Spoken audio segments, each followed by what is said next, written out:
Texas Tech NFL draft prospect's worst landing spot is with Browns for Myles Garrett reason.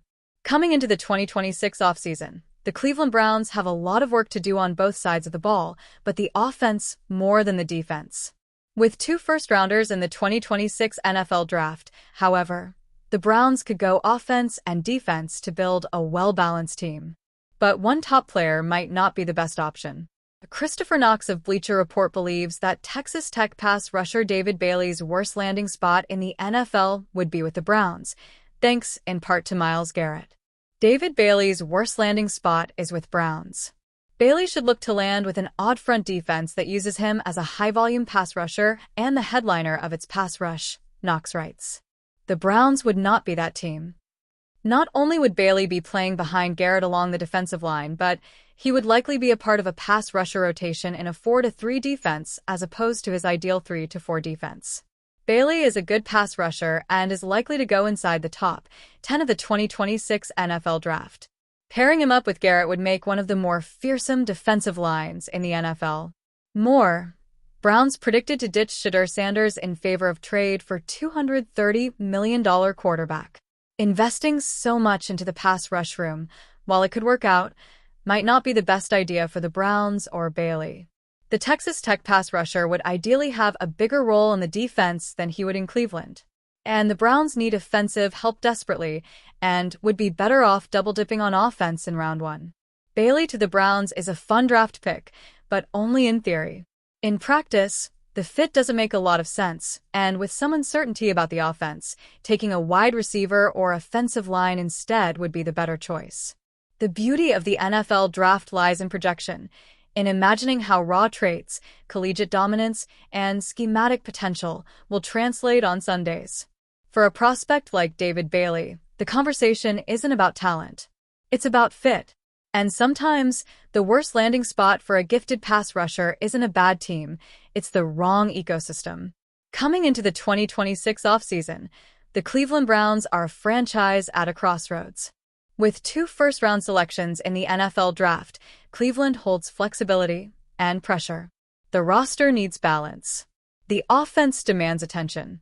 The defense, while not flawless, already boasts one of the most disruptive forces in football, Myles Garrett. And that's precisely where the problem begins for Bailey. The Garrett gravity effect. Garrett isn't just a Pro Bowl defensive end. He is the axis around which Cleveland's defensive identity spins. Protections slide toward him. Game plans bend because of him. Offensive coordinators lose sleep because of him. Dropping Bailey into that environment sounds terrifying for opposing quarterbacks, 2 elite pass rushers screaming off the edge. In theory, it's Madden-level dominance. In reality, it's a developmental dilemma. Bailey's collegiate production at Texas Tech Red Raiders has showcased a high-volume disruptor. He thrives when he's the featured rusher, when the scheme funnels opportunities his way and his motor is unleashed snap after snap.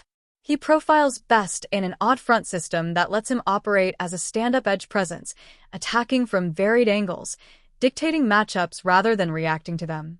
Cleveland's base structure, however, isn't built to spotlight him that way. Scheme over star power. The Browns have traditionally operated from a 4-3 base, deploying Garrett with his hand in the dirt and rotating complementary rushers opposite him. In that alignment, Bailey would likely become part of a rotation rather than the centerpiece. Instead of 70% snap dominance, he might see 50 to 60%. Instead of being the pass rush headliner, he'd be the opening act. For a mid to top 10 draft investment, that's inefficient asset allocation. Elite prospects require elite opportunity. When you draft a pass rusher that high, you're not just drafting production, you're drafting defensive identity. Bailey projects as a tone setter. In Cleveland, that role is already filled. Garrett's presence creates what could be called Garrett gravity. Everything orbits him. Teammates benefit statistically from single blocking, but philosophically, the defense belongs to him. For Bailey, whose ceiling depends on volume and versatility, that gravitational pull could stunt rather than elevate. The Browns' real need. Cleveland's bigger concern entering 2026 isn't getting to the quarterback. It's scoring enough points to matter. The offense has battled inconsistency, injuries, and uncertainty at key positions. Draft capital is precious currency, and spending a premium selection on a strength rather than a weakness risks imbalance. Pairing Bailey with Garrett might create highlight reel sack celebrations. But championships are rarely won through redundancy. If the Browns use one first-rounder on defense, logic suggests targeting a complementary piece, perhaps a linebacker who enhances coverage flexibility or a corner to strengthen the back end. Alternatively, doubling down on offense, adding a premier wide receiver or fortifying the offensive line, could create the equilibrium this roster desperately needs. A dominant edge duo cannot compensate for stalled drives. Developmental arc matters. For Bailey himself, Cleveland would represent limited narrative oxygen.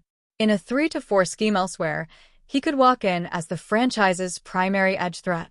He could command attention, refine his pass rush arsenal through repetition, and grow into the face of a defense. His contract value, accolades, and leadership trajectory would all benefit from early centerpiece status. Behind Garrett, he becomes a luxury. Luxury picks are for contenders a piece away from a Super Bowl, not for teams still searching for offensive clarity. The irony is clear. Cleveland might maximize Bailey's efficiency on a per-snap basis, but minimize his overall impact. A sack and a half every other week in 55% of snaps looks good analytically. But development is built on workload, not optimization.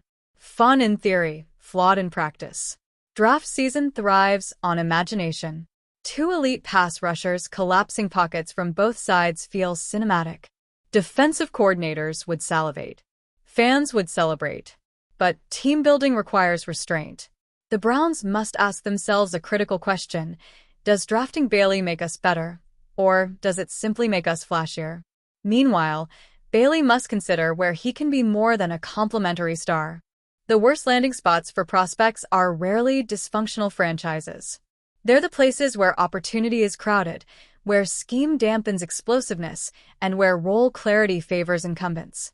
For David Bailey, Cleveland presents all three. It's not about talent disparity. It's not about locker room culture. It's about alignment, schematic, strategic, and developmental. Bailey deserves a defense that revolves around his ascent. The Browns already revolve around someone else.